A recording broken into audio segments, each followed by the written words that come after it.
धन्यवाद सभापति महोदय। बहुत शानदार। मैं इस सदन का ध्यान भारत के राष्ट्रीय गीत वंदे मातरम के इतिहास और उसके राष्ट्रीय महत्व और उसकी संवैधानिक स्थिति की ओर आकर्षित करना चाहता हूं। हालांकि सब लोग इस पे बोल चुके, लेकिन जो हमें सुनने वाले हैं वो भी सुनेंगे, तो इस पे चर्चा करनी बहुत जरूरी है। वंदे मातरम कोई साधारण गीत नहीं है, ये भारत की आजादी की लड़ाई का सबसे प्रचलित उद्घोष रहा है।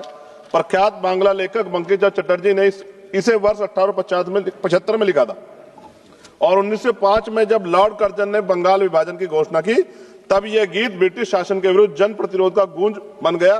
ब्रिटिश पुलिस जब भारतीयों की आवाज दबाने के लिए लाठी चलाती थी, गोलियां दागती, तब हमारे क्रांतिकारी नायक नायिकाएं वंदे मातरम गर्जना से आसमान गुजा देते थे।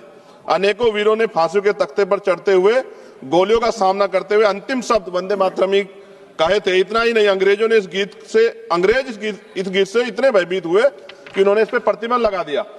सभापति महोदय, साल 1937 में जब राष्ट्रगान तय करने का प्रश्न उठा तो इसके लिए एक समिति बनाई गई। तो साल 1937 में बनी वह 3 सदस्यीय समिति, जिसमें नेहरू जी, नेताजी सुभाष चंद्र बोस और गुरुदेव रविंद्रनाथ टैगोर जैसे महानायक शामिल थे, और टैगोर जी की सलाह पर वंदे मातरम के पहले 2 अंतरों को राष्ट्रीय गीत के रूप में स्वीकार करने की अनुशंसा की गई। इस अनुशंसा को संविधान सभा ने 24 जनवरी 1950 को पूर्ण सहमति से राष्ट्रीय गीत का दर्जा प्रदान किया। ऐसे में आज उसकी स्थापित स्वीकृत और सर्वमान्य स्थिति पर अनावश्यक विवाद खड़ा करना न केवल इतिहास के तथ्य और संविधान की मर्यादा के विपरीत है, बल्कि यह उन महान विभूतियों, विशेषकर बोस जी और रविन्द्रनाथ टैगोर का भी अपमान है, जिन्हें आज भाजपा स्वयं अपना आदर्श बताती। मुझे याद है कि प्रधानमंत्री जी, पूर्व का जो पश्चिम बंगाल का चुनाव हुआ था, माननीय प्रधानमंत्री जी टैगोर जी का लुक धारण करके हमने सबने देखे। ऐसे में उन्हें टैगोर जी की स्पष्ट सलाह पर निर्धारित राष्ट्रीय गीत की स्थिति पर सवाल उठाना उनके विचारों और उनके ऐतिहासिक समिति दोनों के प्रति असम्मान की श्रेणी में आता है। माननीय सभापति जी, 24 जनवरी 1950 को संविधान सभा द्वारा राष्ट्रीय गीत घोषित किए जाने के बावजूद यह भी सत्य है कि संविधान में अनुच्छेद 51A के तहत राष्ट्रगान जन गण मन का सम्मान करना अनिवार्य है, जबकि वंदे मातरम के लिए कोई संवैधानिक बाध्यता नहीं बनाई गई। इसलिए वंदे मातरम का सम्मान हमारे नैतिक कर्तव्य है, लेकिन किसी भी नागरिक पे इसे अनिवार्य करना संविधान की भावना के अनुरूप नहीं। और हम संविधान को मानने वाले लोग हैं। हमारे महान स्वतंत्रता सेनानियों ने एक ऐसा भारत चाहा था जहां देशभक्ति, स्वतंत्रता और सबकी आस्था तीनों का सम्मान साथ साथ रहे। वंदे मातरम इस देश की आत्मा में बसता है, परंतु देशभक्ति को किसी एक नारे, एक गीत या एक प्रतीक तक सीमित करना भी उचित नहीं। हमारा भारत संविधान, विविधता और स्वतंत्रता पर विश्वास करने वाला है। इसी संदर्भ में मैं संविधान निर्माता परम पूज्य डॉक्टर बाबा साहब अम्बेडकर की एक अमर पंक्ति कोट करना चाहता हूं, जिसमें उन्होंने कहा, राष्ट्र व्यक्ति से बनते, मिट्टी से नहीं बनते। यानी राष्ट्र की असली शक्ति उसके नागरिक हैं, उनकी चेतना, उनके अधिकार, उनकी स्वतंत्रता है।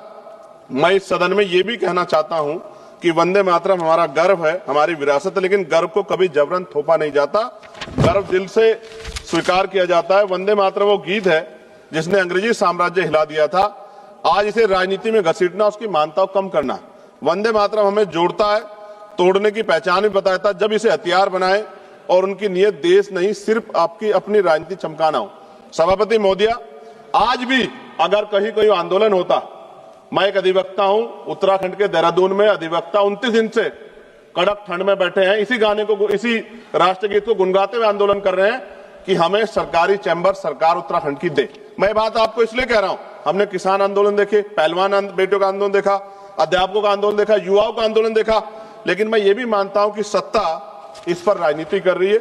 और अंत में सभापति महोदय, वंदे मातरम है दिल की धड़कन, इसे लड़ाई की दीवार मत बनाओ, इसे लड़ाई की दीवार ना बनाओ, मां के नाम पर नफरत की राजनीति का बाजार ना सजाओ।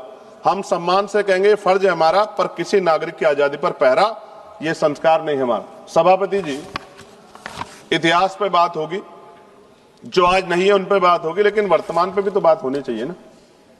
वर्तमान पे इतिहास से हमें सीख लेनी चाहिए। आज क्या हाल है देश के? बुनियादी सुविधाएं लोगों को नहीं मिली, रोटी कपड़ा मकान की व्यवस्था नहीं है, और जुल्म जाति अन्य अत्याचार दलितों पे, पिछड़ों पे, मुसलमानों पे, आदिवासियों पे लगातार जारी।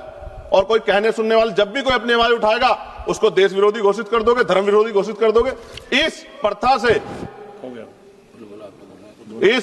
से क्या देश आगे बढ़ सकता है? एक ऐतिहासिक प्रमाण बता रहा हूं जी, खत्म करते हुए ऐतिहासिक प्रमाण बता रहा हूं।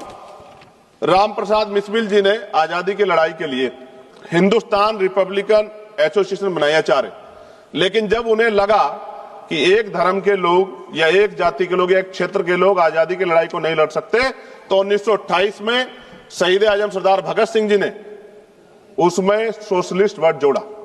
हिंदुस्तान सोशलिस्ट रिपब्लिकन एसोसिएशन क्यों बना?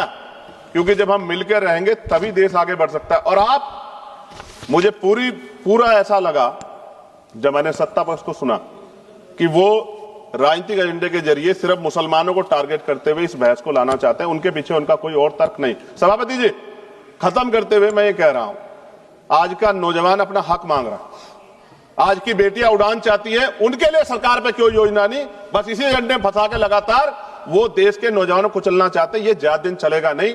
मैं आपके माध्यम सरकार से कहना चाहता हूं कि बुनियादी मुद्दों पर चर्चा करें, बेरोजगारी पर चर्चा करें, महंगाई पर चर्चा करें, महिला सुरक्षा पे, सम्मान पे, उनके सशक्तिकरण पे चर्चा करें और देश की तरक्की पे मिलकर कैसे आगे बढ़े इस पर चर्चा करें। बहुत बहुत धन्यवाद।